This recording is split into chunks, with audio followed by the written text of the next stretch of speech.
Good morning, students. We are again back after our quarterly examination. I hope you might have done your paper very well.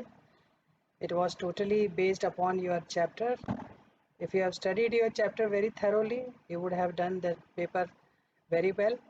So now, without wasting much of our time, we would like to continue with our syllabus. And I hope you have understood the first part of this chapter, which I have posted you in two different parts. Now, today we continue with this chapter and I will try to explain you what is the commercial use of microorganisms. Microorganisms, as I have already told you that these are the microscopic animals which can be seen only under microscope, and if you see these organisms under microscope you will be able to see that they appear in various shapes and sizes, and we came to know that the microorganisms were found to be four in number. Basically, they are four in number, and we also studied them in the form of viruses. So now today we are basically concerned with the commercial use of microorganisms. What is the meaning of commercial use?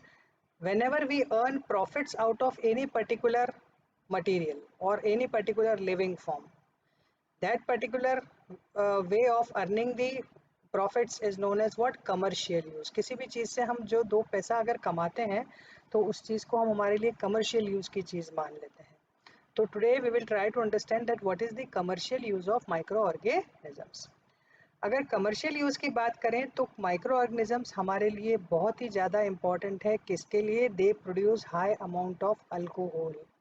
Alcohol is a very useful product and this product is used in many medicinal purposes. कई medicines के अंदर alcoholic products को use किया जाता है और इसीलिए alcohol हमारे लिए एक बहुत इंपॉर्टेंट प्रोडक्ट है जिसे बनाकर माइक्रो ऑर्गेनिजम्स की हेल्प से बनाकर और सेल करके और प्रॉफिट्स कमाए जाते हैं. In the same way, it is used in the production of wine. You are very much familiar with this particular word wine. This is also an alcoholic product which is used and produced by microorganisms, and it is sold again in the market. And the third thing which is basically used is known as what? Acetic acid. Acetic acid क्या चीज़ है?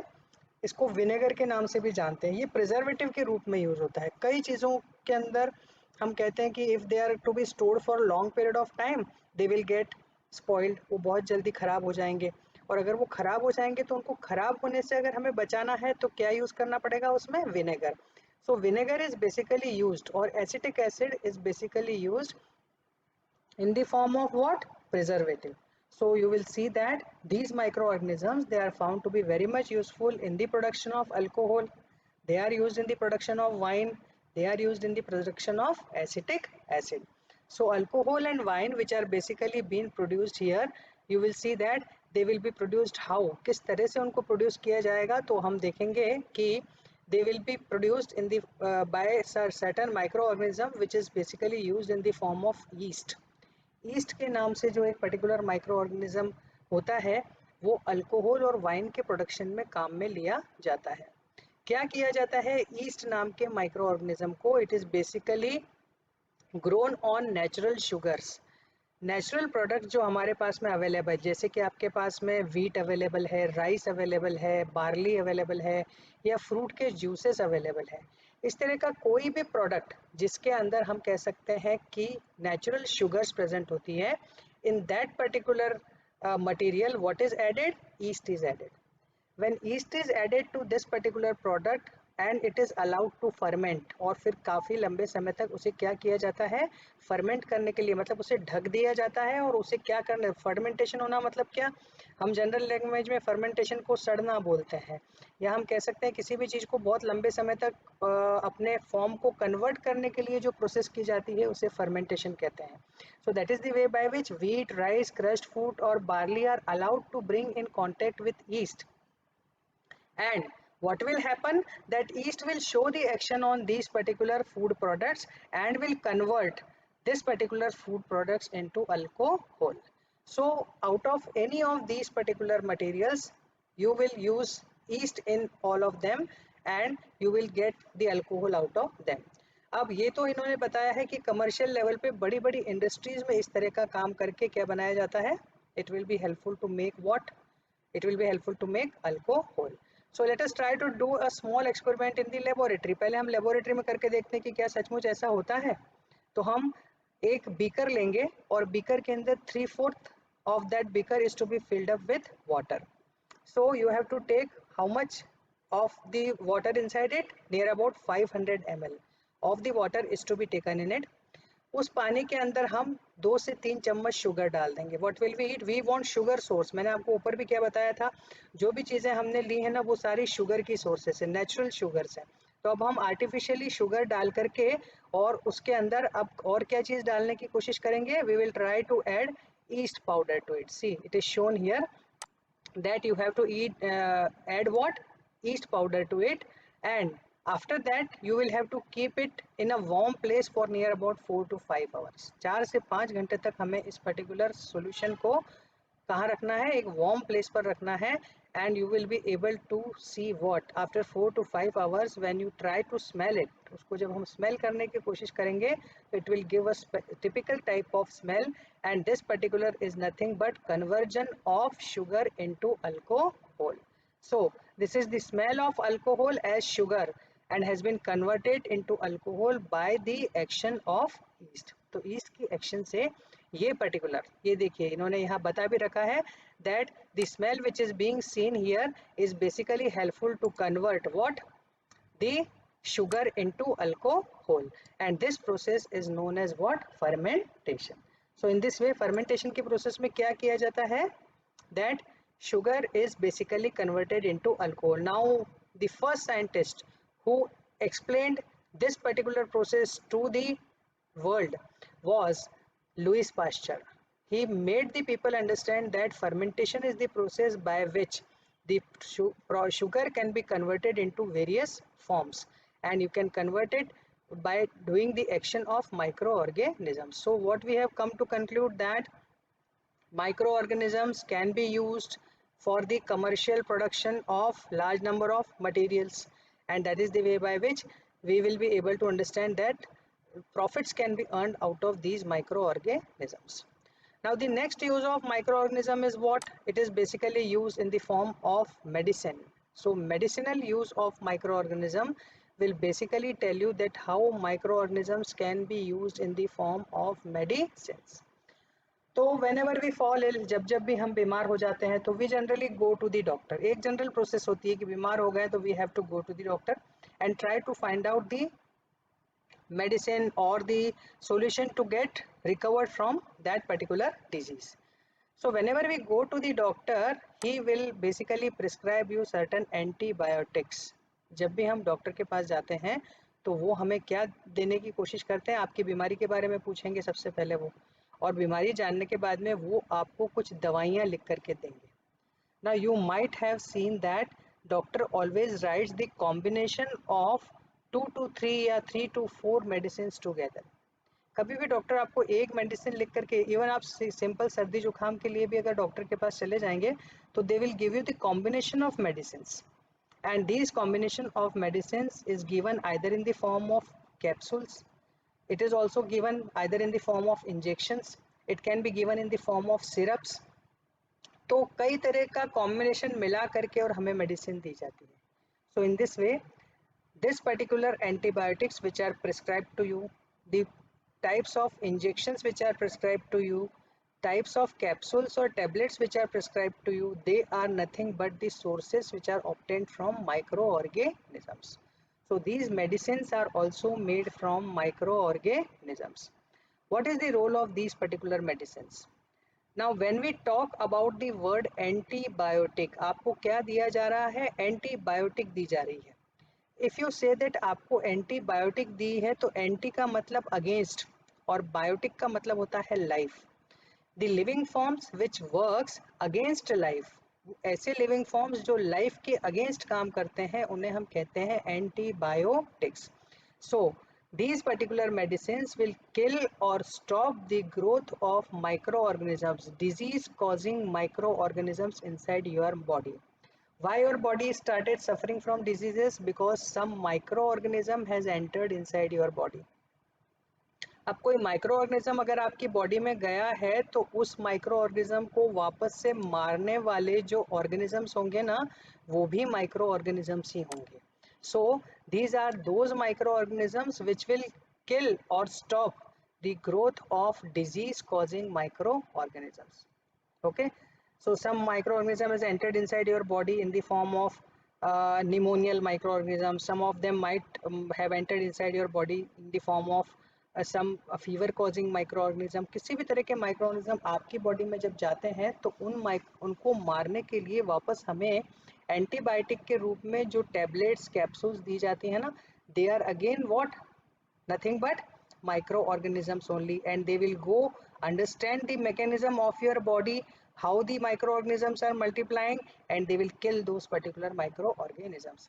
So you are been prescribed to take either the dose of 3 days by the doctor. Doctor आपकी बीमारी को पहले पूरी तरह से study करते हैं.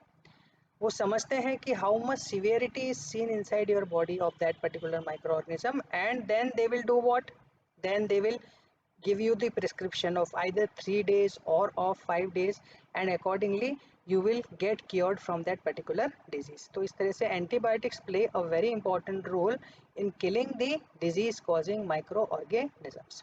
Now these antibiotics are available in the market. कुछ examples इन्होंने बताए हैं that they are available either in the form of streptomycin, tetracycline, erythromycin. These are the names of some medicines which are available in the market, and they are been given in various types of the diseases which occurs to our body.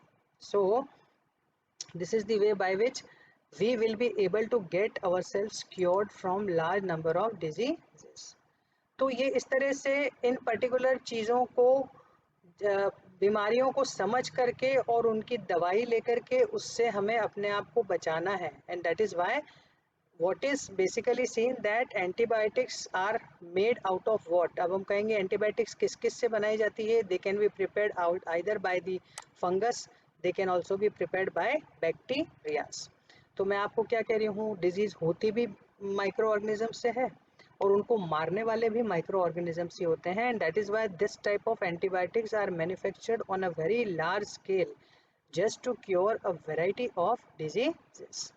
Now these antibiotics are not only used to cure the diseases in case of human beings, they are been also used to cure the diseases in case of livestock. They are also been fed in case of the animals who are giving us the products in the form of poultry animals. हम देख सकते हैं कि जैसे गाय, भैंसें, बकरियां, इनमें भी कई बार डिजीज हो जाती हैं. मुर्गियां जिनसे हमें अंडे मिलते हैं या चिकन हम उनसे लेते हैं, उनको भी कई बार डिजीज हो जाती है. They also come across certain microbial infections. तो then how to protect them from such type of diseases. So what is basically done that we generally mix up these antibiotics into their feed. हम उनको मुंह में tablet तो दे नहीं सकते हैं, तो अब हमें क्या करना है, उन्हें भी दवाई देनी है, उनको भी उस इन्फेक्शन से बचाना है. और उनको इन्फेक्शन से बचाने का एक ही तरीका है that you mix up this particular medicine into their food. उनके फूड के अंदर ही ये मेडिसिन मिक्स कर दीजिए, and when ever they will eat their food the medicine will enter into their body and it will show the action on the micro organisms, and thus the diseases inside the animals can also be controlled. If these animals remain free of diseases, then only the product which we get from the animal will be free of microorganisms. आप एक बात ध्यान रखिएगा कि गाय को बीमारी हो रही है, दूध हम उसी का पी रहे हैं, और अगर ये गाय बीमार है तो डेफिनेटली आपकी बॉडी के अंदर कई तरह के इन्फेक्शंस फैल सकते हैं. So animals are also to be kept against the attack of these microorganisms, and so you should be able to understand that antibiotics are also playing a very important role in case of animals to prevent them from many diseases. In the same way, if you try to understand the diseases in case of plants, plants में भी diseases होती हैं. कई बार आपने देखा होगा कि plants की पत्तियों के ऊपर अजीब सी सड़न हो जाती है और पूरी पत्तियां सड़ जाती है. कई बार उनकी पत्तियां झड़ने लगती हैं. Sometimes they do not show a very healthy growth. So this can be also due to the attack of certain microorganisms, and that is why we should try to understand the type of microorganism which has attacked these plants, and they can be fed by the antibiotics. In what way? That you can mix up the antibiotic with the water and give that water into the soil, and plant will absorb it. इस तरह से उनको हम antibiotic का dose दे सकते हैं, या फिर sometimes some spray can be spread on their body so that it will become free of those particular organisms, and that is the way by which antibiotics are also used to control the diseases in case of plants. So that is the way by which antibiotics are playing very important. किस किस चीज़ के अंदर antibiotic बहुत अच्छा role play कर रहे हैं, वो हमें हम ह्यूमन बींग्स को कई तरह की बीमारियों से बचा रहे हैं, वो एनिमल्स को कई तरह की बीमारियों से बचा रहे हैं, और वो प्लांट्स को भी कई बीमारियों से बचा रहे हैं. Now remember one thing very well, बहुत अच्छी तरह से इस बात को आप ध्यान में रखिएगा कि it is not our job to take antibiotic on our own. कई जने अपने लेवल पर ही, सर्दी जुकाम हो गया है, ये दवाई ले लीजिए, बुखार आ गया है, चलो घर में ये दवाई पड़ी है वो ले लीजिए. See, those particular medicines are effective only for a very small period of time because we don't understand. हमें समझ में ही नहीं आता है कि हमें किस तरह का बुखार आया है. This fever is also not only of one type. एक ही तरह का फीवर नहीं आता है हमें. कभी हमें वायरल फीवर होता है, कभी हमें बैक्टीरियल फीवर होता है, कभी हमें प्रोटोजोअल फीवर होता है. देखिए, फीवर के नाम पे मलेरिया हो रहा है, डेंगू हो रहा है, उसके अलावा आप देखेंगे कि कई जनों को चिकनगुनिया हो रहा है, कई जनों को फ्लू हो रहा है. तो even simple type of a fever can be of various types. So we don't understand that exactly which organism has entered our body, and we simply keep on taking the medicine. हम medicine ले लेते हैं, but that medicine will be helpful to you only for a limited period of time. एक limited period of time तक हो सकता है वो आपका बुखार भी बता दे, लेकिन कुछ समय के बाद में वो रीअकर हो जाता है, because that particular antibiotic is not properly working for the organism to be killed out inside your body. And that is why you should always remember that antibiotics should be taken only on the advice of a qualified doctors. क्यों जाना पड़ता है हमें doctors के पास? क्योंकि उनको इन सब चीज़ों की नॉलेज है. किस तरह का फीवर हो सकता है, क्या आपके सिम्टम्स हैं, वो सब चीज़ पूछेंगे आपसे जा करके. And then they will start doing what? They will start writing the dose for you. Okay, so if it is so, we should go to the doctor and then take our medicine. Then we should also finish up the course as prescribed by the doctor. अगर आपको minor level पर कोई भी बीमारी हुई है तो वो आपको 3 दिन का डोज देंगे, उसी में ही आपकी बीमारी ठीक हो जाएगी, and you will come to know that I am quite fit and fine as compare to the previous time. तो 3 दिन में ही आपको उस दवाई का फर्क दिखने लगेगा.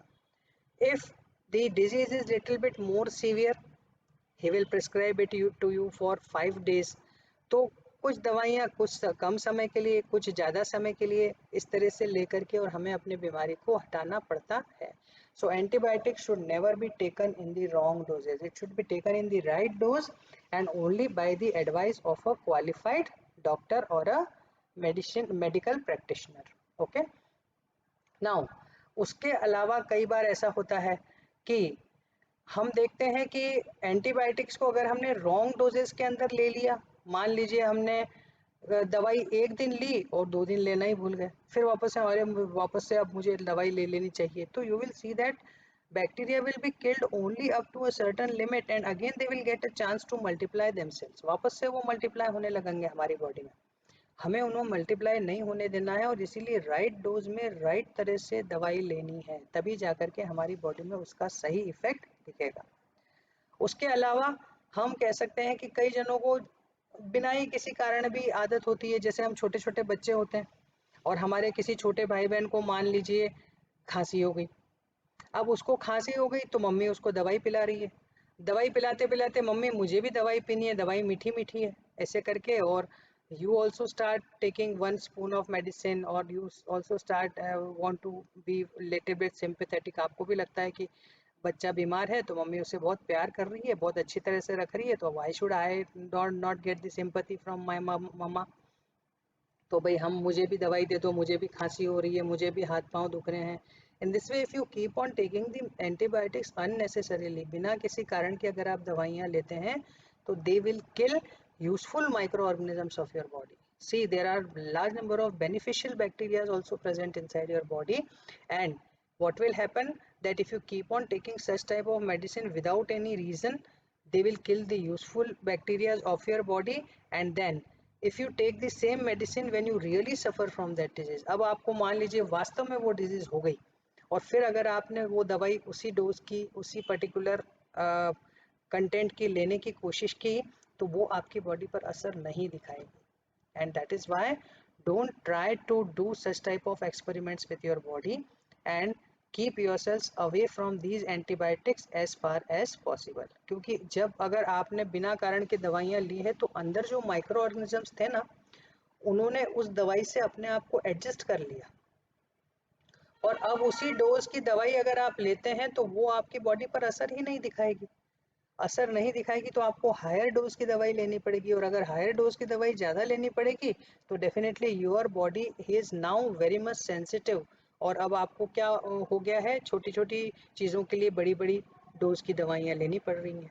So you are very small in your age, you should try to understand the importance of this particular diseases which are being caused inside your body and don't try to take unnecessary medicines if it's not needed. Okay, so we have tried to understand two different parts of this particular chapter, that what is the commercial use of microorganisms, why microorganisms are being used on such a large scale to earn the profits, because they are found to be a very good source of earning the various income sources for large number of industrialist लोगों के लिए इन particular चीज़ों की help से कई तरह के products बना करके बाजार में बेचे जाते हैं और कई प्रॉफिट्स कमाए जाते हैं. That is why fermentation process plays a very important role in this particular aspect.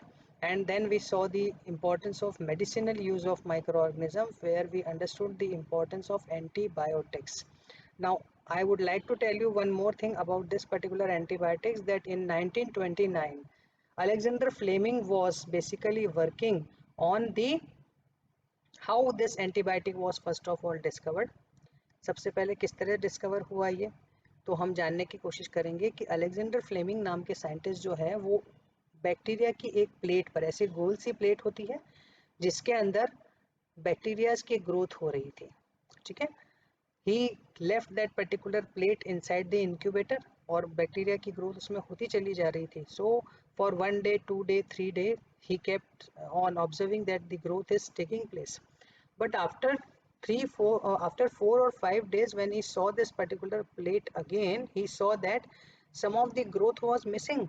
कुछ ग्रोथ उसमें से मिस हो रही थी, मतलब नहीं दिख रही थी. और जब वो ग्रोथ नहीं दिख रही थी तो he was wondered कि बैक्टीरिया ग्रो हुए हुए कहाँ चले गए. And then he tried to find out that let me try to study this particular plate very properly. और जब उन्होंने उसको अच्छी तरह से देखा और पढ़ा तो उन्हें ये चीज़ पता चली, there was certain other organisms who have entered into the plate and they have killed bacteria. And the first type of this organism was a fungus, and this fungus was a very well known fungus which is understood, which we know by the name of penicillin. तो उस particular plate के अंदर penicillin नाम के fungus की entry हो चुकी थी और वो जो फंगस थे वो उस बैक्टीरिया को खा रहे थे.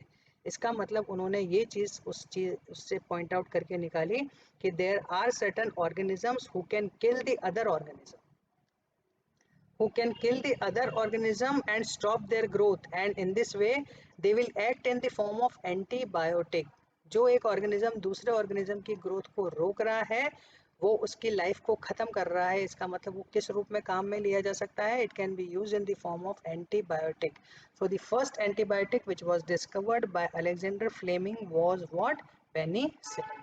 तो इस तरह से एंटीबायोटिक्स के एक्शन को समझ करके और कई तरह की मेडिसिन आज हम दुनिया में बनती हुई देख रहे हैं.